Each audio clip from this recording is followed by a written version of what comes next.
When I was home this last week, it was amazing to me because I found that even though our community has been more disproportionately impacted than any other community in the country, black people are more fiercely loyal and protective to this president. I mean, it's really fascinating. But let's be honest. That's not saying that this Congress and this president should not do more to create jobs. But we saw with the polling data about a month ago where his approval rating among African Americans went down to 85%. But also, I do believe that the president... Well, that's a pretty good number, though. No. It's a pretty good number, but it's different when you were at 92, 93, then you go to 85. And by having a much higher black number, frankly, that it helps you out overall. But here's the second piece, and that is this here. In terms of, I think also what benefits the president when it comes to African Americans.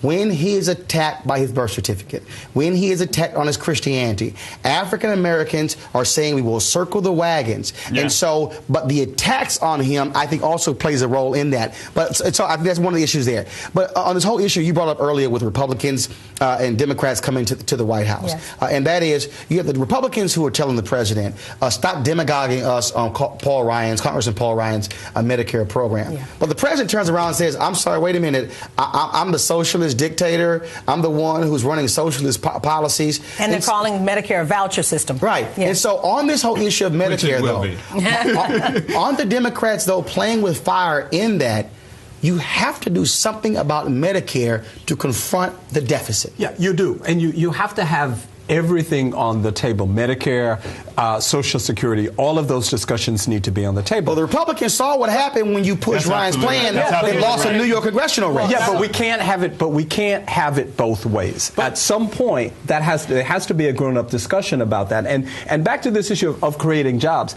I'm always fascinated by the fact that government has a responsibility to create jobs. I think that's where politicians lose it. That's right. Because it is not. But it sounds good. It sounds good. But the fact is, you create the climate that allow business to do that. It's not your job to create jobs. That's right. You're doing things like helping people go to college, so that creates jobs. Right. But when you talk about the Medicare, yeah, absolutely, sort of Medicare and Social Security have to be a conversation piece. But you're not. But the problem is, you're not going to tell me, Republicans in Congress, that you're going to slash benefits for older people while giving tax breaks to wealthy people. It's about choices. You can't have some people sacrifice and the rich and powerful never sacrifice. And that's what happened in New York with this one particular race. Here's a district that is reliably red, reliably Republican district, and yet the Democratic candidate won by a 6-7 point margin, I believe. And the lesson out of this particular race is that there are 97 seats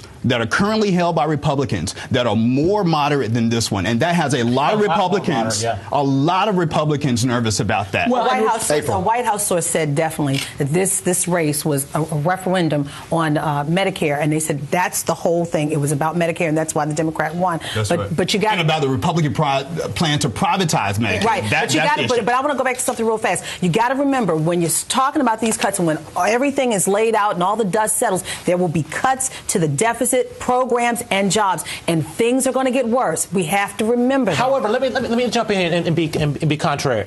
I don't care about the debt. I don't care about the deficit, because you know what? There's not one job going to be created because government cuts its debt.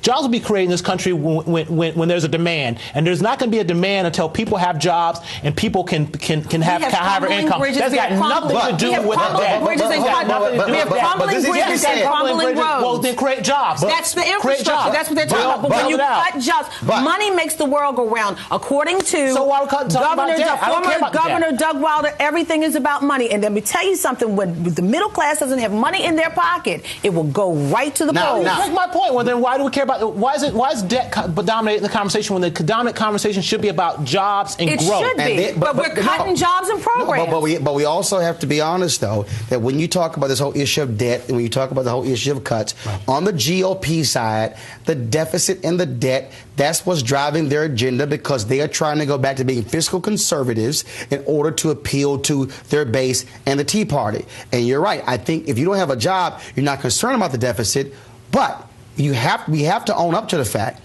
that when we talk about Medicare and defense and Social Security, and we do have a $14 trillion debt, and we're trying to raise the debt ceiling, We can't keep going on and on, having more debt. And then our credit rating is in jeopardy. So how do Democrats confront this? Because they have to deal with it, because the president, if he doesn't get independent voters, you know this very well, they're the most fickle bunch in this whole deal, Cornell. If they all of a sudden think the deficit is a critical issue, he's got to deal with it. Yeah. It's about growth. I mean, it's about growth. You grow your way out of this. Look, the debt is not the top issue concern for middle America. I agree. The debt is a top issue concern for a slither of the ideological right. And let's be clear, they're not trying to create jobs. They're trying to shrink the government. That's what this is about. But you know what, though? Because of how Washington works, they are also driving the conversation. And so when you see it all on Capitol Hill, even coming out of the White House, they have seized it. And that's why I think the debt and the deficit is what's driving. 10 seconds, last comment. David Axelrod said this, Obama campaign manager. He said, look, I don't want people to not go to the polls because we've had so many successes right now. He said it's going to be a fight. People need to go to the polls. And that's why I tell people this whole notion, it's a lock for Obama in 2012. No. Nothing is an absolute lock.